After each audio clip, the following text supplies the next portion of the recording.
Bienvenue dans la vidéo numéro 118, partie 7 du conseil 108. C'est peaufiner un max. Alors, je ne l'ai pas écrit, mais c'est son autobiographie. C'est toujours relié à son autobiographie. Autobiographie, que maintenant je dis plus mini-autobiographie professionnelle. Et d'ailleurs, dans l'avenir, je pense que je dirais plus courte autobiographie professionnelle. Mini, ça fait un peu réducteur.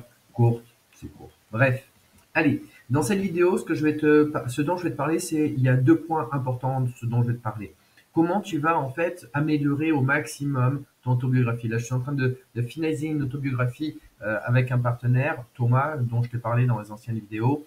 Et effectivement, là, on fait quelque chose de beaucoup plus costaud, on va dire, et je viens de passer plus de 2h30 sur son autobiographie à terminer. Ce que j'ai pu m'apercevoir, donc on va démarrer par le premier point, c'est qu'il faut parler à la première personne, pas à la troisième personne. Même quand on fait la morale de l'histoire. Quand on fait la morale de l'histoire, c'est vrai que à première vue, on va dire oui, bah alors je me suis rendu compte que quand on fait ça. Non, en fait, c'est je me suis rendu compte pour moi que quand je fais ça, je dois faire ça. Ne parle pas pour les autres. C'est un élément très important parce que en fait, à partir du moment que tu parles pour les autres, ça devient impersonnel. Et le but, l'objectif, je dirais, de cette autobiographie, c'est de parler de toi et que les gens se connectent à toi. Donc, en gros, c'est vraiment qu'est-ce que moi j'ai compris avec ma personne, ma personnalité, ma vision, mes valeurs. Donc, c'est important que tu parles toujours à la première personne du singulier. Euh, Première personne, effectivement, je. Et donc, effectivement, c'est vraiment très important que tu parles, donc, du coup, de toi et de toi. Et pas de nous, pas de on, pas de eux, mais finalement de toi. Vraiment, ton ressenti à toi. Et la personne, elle s'identifie à toi et pas à un ensemble, pas à un groupe. Donc, si tu veux vraiment un engagement fort, garde ce je. Ensuite, hop là, ce que j'ai mis ici, c'est les gens veulent ton histoire parce que tu penses du monde entier. Voilà, c'est ça l'idée. En gros, je viens savoir qui tu es, je veux pas savoir ce que tu penses du monde entier, je veux pas savoir ce que le monde entier pense ou comment il devrait réagir, mais plutôt toi et toi seul. Donc vraiment, focalise-toi sur toi. Ça, c'est le premier point. C'est simple, mais en gros, il faut l'appliquer, quoi. C'est pas des choses compliquées à savoir, c'est juste qu'il faut penser aux bonnes choses. C'est pour ça que je suis là pour t'aider par rapport à toutes ces choses-là. C'est que des petits détails, mais des détails qui vont avoir de l'importance. Allez, je rajoute le deuxième point.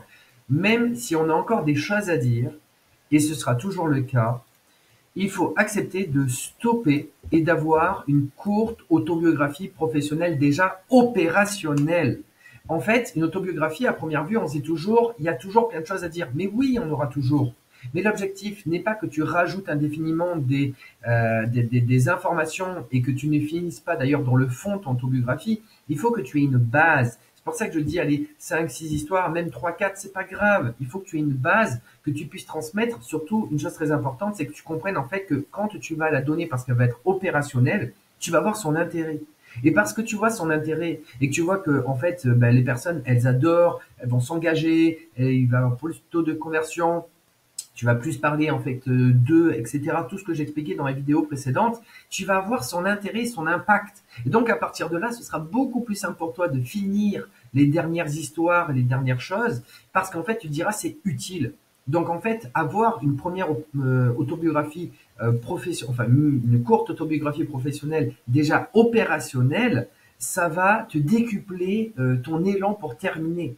Et puis c'est surtout que ça viendra beaucoup plus facilement. Les gens vont te dire ah oui j'aime bien la manière comme tu écris ici. Et en fait tu vas te dire oh c'est top, c'est magnifique ce que je fais. Donc en fait tu vas le faire avec beaucoup plus de belle énergie, de bonne énergie et ton énergie va se décupler. Donc il faut absolument que tu acceptes d'arrêter d'écrire des histoires et des histoires et des histoires qui peut-être d'ailleurs sur la forme ne sont pas superbement écrits et que du coup d'ailleurs tu pourras alourdir tout ça et laisser ça dans un coin parce que finalement tu as essayé d'être trop perfectionniste. Et le perfectionnisme, eh bien, c'est pas comme ça qu'un entrepreneur il fonctionne. Il a besoin de manger à la fin, effectivement, du mois. Il vit pas d'amour et d'eau fraîche, donc il se doit d'avoir des résultats, même s'ils sont pas tip top au démarrage. C'est des résultats sur lesquels il peut travailler. Mais si jamais tu ne bases pas, enfin, tu n'as pas une base. Si tu ne mets pas en application une première base, tu ne peux pas l'améliorer et donc tu ne démarres jamais. Et ça, c'est l'une des pires des choses que les entrepreneurs peuvent faire. Donc ne le fais pas dans l'autobiographie, accepte de stopper.